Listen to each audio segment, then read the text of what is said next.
Welcome to Clear Picture Cares. I'm your host, Jason Noble. And with me today, I have Ashley and Melyssa from Leveling the Fields. I'm so excited for this conversation because when we talked about over the phone, Ashley, we were scheduled for 30 minutes and we went full on for an hour just talking about all the different things that are going on. And so this is where I feel like it's so important to share with the audience what is Leveling the Fields and what was the passion that you had to drive you into going through and actually creating this nonprofit.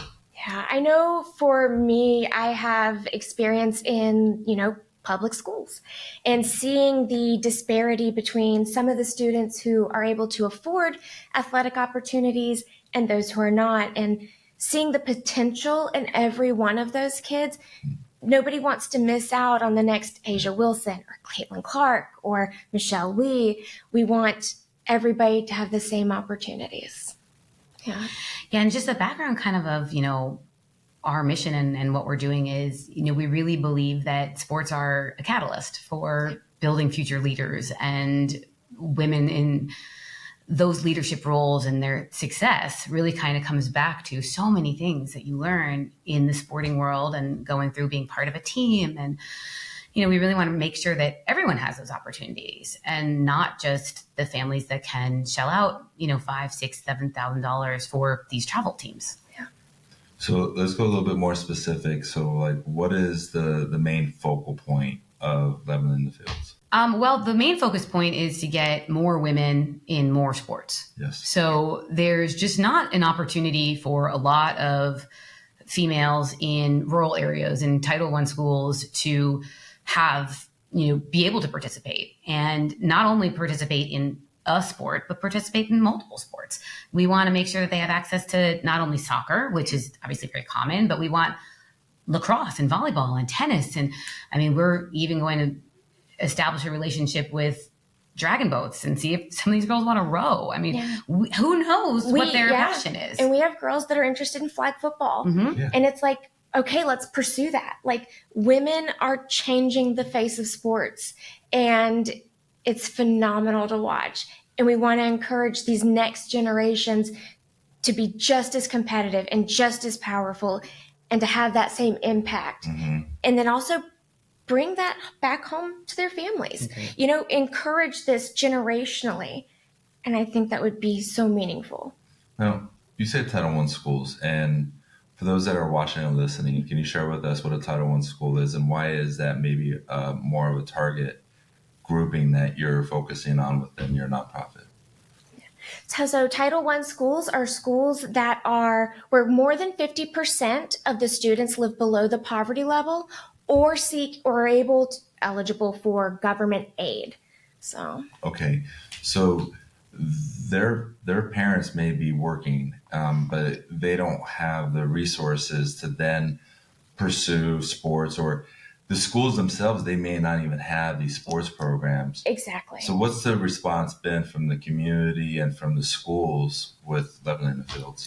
The schools that we've met with and the principals that we've met with are all very excited for this opportunity. They know that we're going to have, we first proposed to them, okay, let's say 50 kids, 50 young ladies, and then we can split it into 2 sets of teams. And they were like, that's great, but are you prepared for more? Because we've got it. And I was like, well, financially, we're going to need some help with that. Hey, we want to get the word out, but also share some of the things that we're focusing on. So if this is resonating with you and it's catching your attention, continue listening on. But before we go any further, what's your website that people could go, they could pause the video, right? Go check out your website and come back. Yeah. Levelingthefields with an S.org is where you will find information on our programs, how to donate, how to contact us if you'd like to be involved.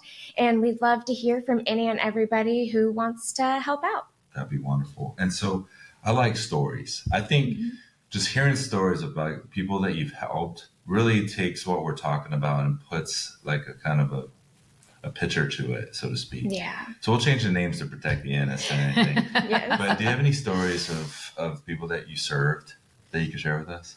I definitely have stories of children at the schools that I worked at and where DSS comes in and they're involved, and then these children no longer get to try out for the sports or anything like that. And there's one child in particular where that was an issue, and DSS does not provide transportation or did not provide transportation for this young lady. And I would have loved to have seen all the things she could have done. And the next school year, the beginning of the next school year, I found out that she was in fact expecting a child. And that crushed me because I formed connections with the children and their families, and I love them so much. And you want to help everybody, but you can't. And it still hurts so much when you see those opportunities, but you can't help them. Yeah, it's, I would say, talking with nonprofits and those that serve the community more than anything, it's really giving back to the community. We always think about the one that we couldn't get to fast enough.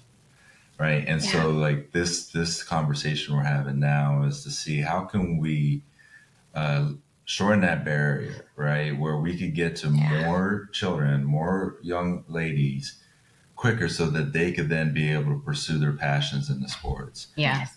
I also like numbers. I'm a financial advisor. Yes. So do you have any numbers for me as far as like the impact this can make? We have, I mean, I'll let Ashley speak to the local, but when you talk about women at a national level, there is data upon data upon data with females in sports. There's actually the University of Minnesota has an entire research center focused on girls in sports and the impact that it can make.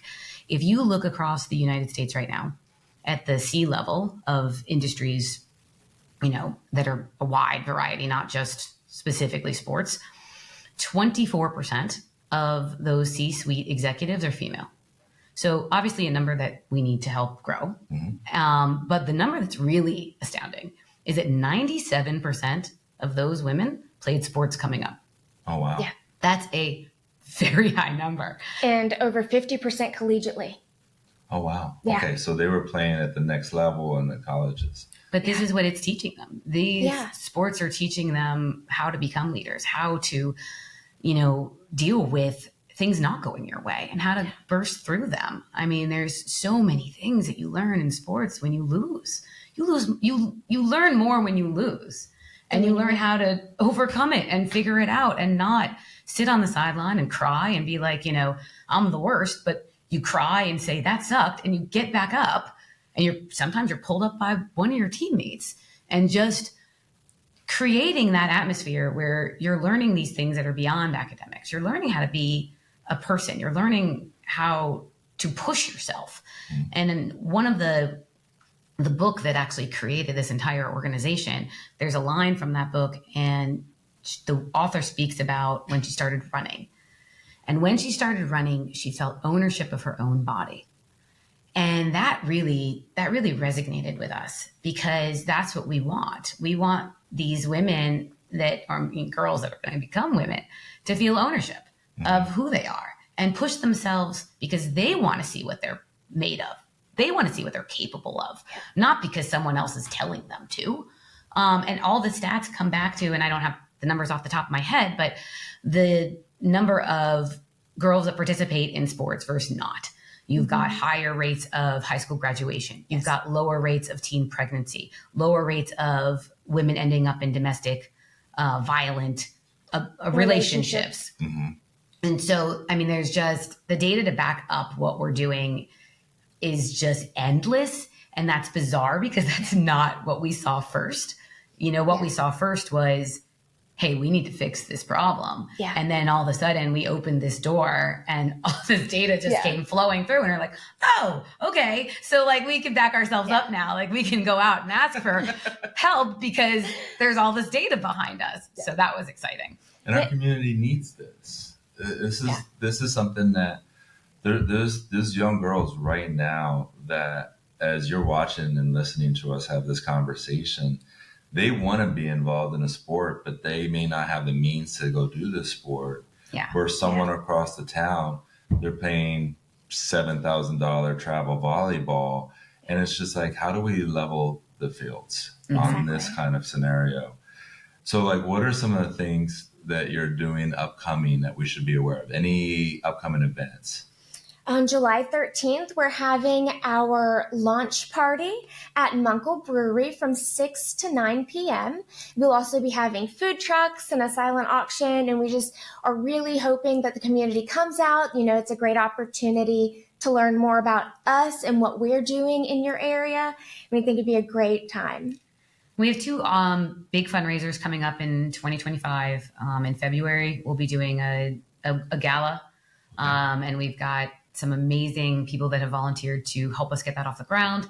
And in April, we are kind of on the beginning stages of planning an awards dinner or luncheon and really highlighting some of the local talent, highlighting local women that are kind of going above and beyond for their community in the sports arena, highlighting athletes at, starting at the elementary school level, going up to high school, and really showcasing some of the talent that goes beyond their sport, and into their community. Girls that are mentoring the younger generation, girls that are pushing their team to the next level, and, just really highlighting some of these women that are, just really extraordinary. Yeah. So I love that we're doing an event at Monkle, wonderful brewery, consistent in their quality, and then having a food truck. So that's going to be a lot of fun. Yeah.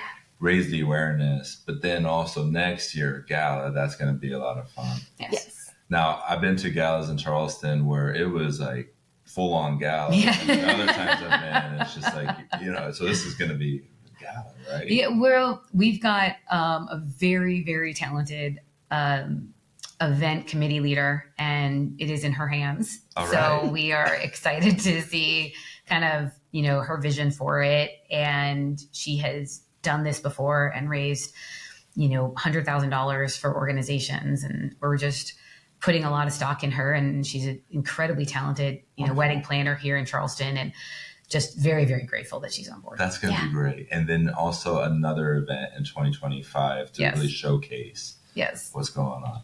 So they could go to levelingthefields.org to then be able, and fields with an S, okay? Make sure you add the S. So what are some of the things that you're facing right now as an organization that you would want to get the word out to see how we can help along with this mission? I mean, obviously funding is, very important. And, we're looking for corporate sponsors for different programs that we have. We're looking for, corporate donations, things of that nature. Obviously, all nonprofits need help with donations and fundraising. We're also looking for coaches. We're looking for coaches for every single sport. We do pay our coaches. That's something that a lot of organizations around town, they really rely on volunteers for their coaches, but we want coaches. And we want to see these girls progressing, not just, of course, like in their leadership and their teamwork and their academics. Like we want to see them grow, but at the same time, like it's important to support that financially. Yeah. And coaches are such a big part of who you become. There's so many people that we talk to that can really kind of pinpoint that one coach that they had that made such an impact on who they are and who they develop into. And it's that one person that believed in them or pushed them or just made them run a couple extra laps to teach them a lesson. But that stays with you. And we really want to find those people. We want to find the people that care, and they're good, and they understand that to be a coach, it takes many layers, and you have to be compassionate, but you also have to be, diligent, and you're pushing in a way that is impactful and not disarming, and not, going to lead a child to be like, forget this isn't fun anymore. So it's a very fine line, and it takes a really special human to do that. So we need coaches, we need donations. Is there anything else? Equipment? Yes. If anybody out there has used equipment, if any of our local sports stores would like to donate equipment, you can absolutely reach out to us, and we'll pick it up. We'll come ourselves, I promise, prepared. Like we are willing and able, to accept any help. So we were talking through like not just equipment, but then coaches and financial donations. And so what if someone is like, I'm not a coach and I don't have equipment, but this really resonated with me and I still want to be involved. What is another way they could get involved? Yeah, I mean, that would be, I mean, obviously, you know, anyone who's passionate about this, we want you here. We want you part of this. And we have a steering committee. Our steering committee meets once a month. Our steering committee is made up of every single type of person you could imagine. We have people that are helping us with admin stuff. We have people that are helping make phone calls. We have, you know, individuals that are just cheerleading for us and, you know, just kind of here to support and might be at one of our steering committees and say, oh, I know somebody. And so by all means, like our steering committee is really like the heart of the people that care most about what we're doing. So we would, you know, by all means, if you'd like to be on our steering committee, we'd love to have you. So someone right now, I know more than someone, multiple people right now are going, okay, how do I then like get involved? Yeah. Where do they go? How can they reach out? What's the process that they should take? Yeah. I mean, like Ashley said, like our website is very thorough, and it will continue to grow as all of our programs continue to grow. But you can also email either of us directly, Melyssa with a Y at levelingthefields.org and Ashley at levelingthefields.org. And just telling us kind of what you're thinking. And we had someone reach out locally that they do, you know, race tattoos. And they said, hey, we'd love to donate some race tattoos to your athletes. And we are also in the need of shirts for our athletes and bags and water bottles. Yeah. When we go into these Title I areas where we are covering, you know, the costs of all of these things, along with, you know, some of the Title I funds, but the families are not, you know, paying for this process, we're outfitting them with everything that they need, their equipment, their cleats, their bag, a water bottle. Like we are outfitting, we are not going to let, oh, this kid doesn't have shin guards. That's not going to happen. No. We are going to make sure that they have everything they need and can continue to grow. Yes. Wonderful. Okay. If you could leave an impression with the importance of being involved and giving back to the community, what would that be? And I got to hear from both of you. Yeah. Okay. I'll let Ashley start. For me, and telling anyone why they would want to give back to their community, this is your community. And it starts from within. Like, there is no limit to how great your community, your neighborhood, your kids, like your families can be with support. With support, anything can happen. Yeah, I think it's more, you know, it's more than just donating. It's investing. You're investing in the next generation of women. And I mean, at the core, you know, women are central to everything. You know, it's women that are raising the children. It's women that are, you know, out there advocating. And so when you invest in growing more confident, more successful women, you're actually investing in society as a whole. Exactly. And I think that that's just something you really need to keep in focus, is that we're not just helping one segment. By doing this, we're helping so many segments. Yeah. And we're helping the next generation because we're teaching confidence and self-worth and self-value. Yeah. And that gets passed on to those children, you know, male and female. And then those values get passed on. So over time, we're just creating a happier, more joyful, more successful, more confident, you know, environment and community. Yeah. Well, you know, it's one of my favorite questions that I love to ask because I've never heard the same answer to that. And I think that just shows the passion that's involved with starting a nonprofit and then going on to a podcast and having a conversation, going to schools, going to parents, getting the feedback from the community. And it starts with you taking an action. Listening is a part of the action. Watching this podcast is step, but then take that next step. Take action to be part of the community and give back is what we ask under Clear Picture Cares.